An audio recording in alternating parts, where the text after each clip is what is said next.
అరచేతిలో దురద పెడితే నిజంగానే డబ్బులు వస్తాయా? అరచేతిలో దురద పెడితే డబ్బులు చేతికి అందుతాయని చాలా మంది నోటి వెంట వింటూనే ఉంటారు. మరికొందరు ఏమో డబ్బులు నష్టపోతారని అంటారు.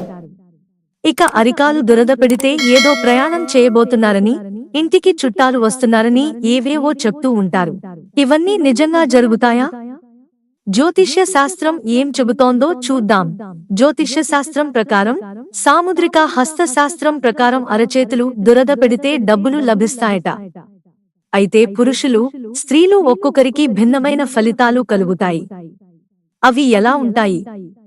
పురుషులు, స్త్రీలకు అరచేతులు దురద పెడితే ఏంటి అర్థం అనేది తెలుసుకుందాం. పురుషులకు కుడి అరచేయి దురద పెడితే, అది శుభవార్తే. త్వరలో వీరికి చేతికి డబ్బు అందబోతుంది అనే దానికి సంకేతం. ఇది మనసుకు చాలా సంతృప్తిని ఇస్తుంది. డబ్బు ప్రవేశాన్ని సూచిస్తుంది.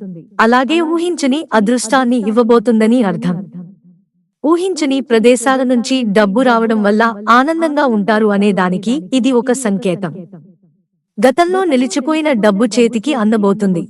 ఎడమ అరచేతి దురద, అదే ఎడమ అరచేయి దురద పెట్టింది అనుకో, మీ డబ్బు చేతి నుంచి జారిపోతుందని అర్థం. ఆర్థికంగా నష్టపోయే సూచనను ఇది తెలియజేస్తుంది. దురదృష్టానికి సంకేతంగా భావిస్తారు. ఊహించని విధంగా ఖర్చులు రావడం వల్ల డబ్బు కోల్పోతారు. అప్పుల పాలు అయ్యే అవకాశం కూడా ఉంటుందట. పురుషులకు ఎడమ అరచేయి దురద పెడితే ఆ ఇంట్లో లక్ష్మీదేవి నిలవదని చెప్పేందుకు ఇదొక సంకేతం. మహిళలకు కుడి అరచేయి దురద పెడితే, పురుషులకు మాదిరిగానే స్త్రీలకు కూడా కుడి అరచేయి దురద పెడితే అదృష్టమే. ఆర్థికంగా భారీగా లాభపడబోతున్నారని దీని అర్థం. అధిక సంపద కలుగుతుంది. అన్ని వైపుల నుంచి డబ్బు చేతికి అందుతుంది.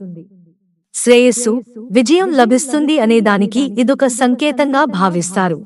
లక్ష్మీదేవి ఆశీస్సులు పుష్కలంగా లభించబోతున్నాయని చెప్పకనే చెప్పినట్టు అవుతుందట. కుడి చేతిలో దురద పెడితే, స్త్రీలకు కుడి అరచేతిలో దురద పెడితే అపశకునంగానే భావిస్తారు. మీ అదృష్టం చేజారిపోతుంది అనే దానికి ఇదొక సంకేతంగా జ్యోతిష్య శాస్త్రం చెబుతోంది. అలాగే దురద పెడుతుందని అదే పనిగా రుద్దడం మంచిది కాదట. ఇది డబ్బులు ఎక్కువగా ఖర్చు చేయడాన్ని సూచిస్తుంది. హస్త సాముద్రికం ప్రకారం స్త్రీలు తమ కుడి అరచేతిని అతిగా రుద్దితే డబ్బు ఇంట్లో అసలు నిలవదని అంటారు. అందుకే దురద పెడితే గోకకుండా వదిలేయడం ఉత్తమ. లేదంటే సంపాదించింది అంతా వృధాగా కోల్పోయే అవకాశం ఉందని చెబుతున్నారు. శాస్త్రీయంగా వీటిని కొందరు కొట్టిపడేస్తారు. అరచేతులు దురద పెడితే అది అనారోగ్య సమస్య అని అంటారు. అందువల్ల వెంటనే డాక్టర్ని సంప్రదించమని సలహా ఇస్తారు. మరికొందరు మాత్రం అదృష్టంగా భావిస్తారు. ఎవరి నమ్మకాలు వాళ్లకు ఉంటాయి. మిత్రులారా, ఛానల్ సబ్స్క్రైబ్ చేసుకోవడం మర్చిపోకండి. ధన్యవాదాలు.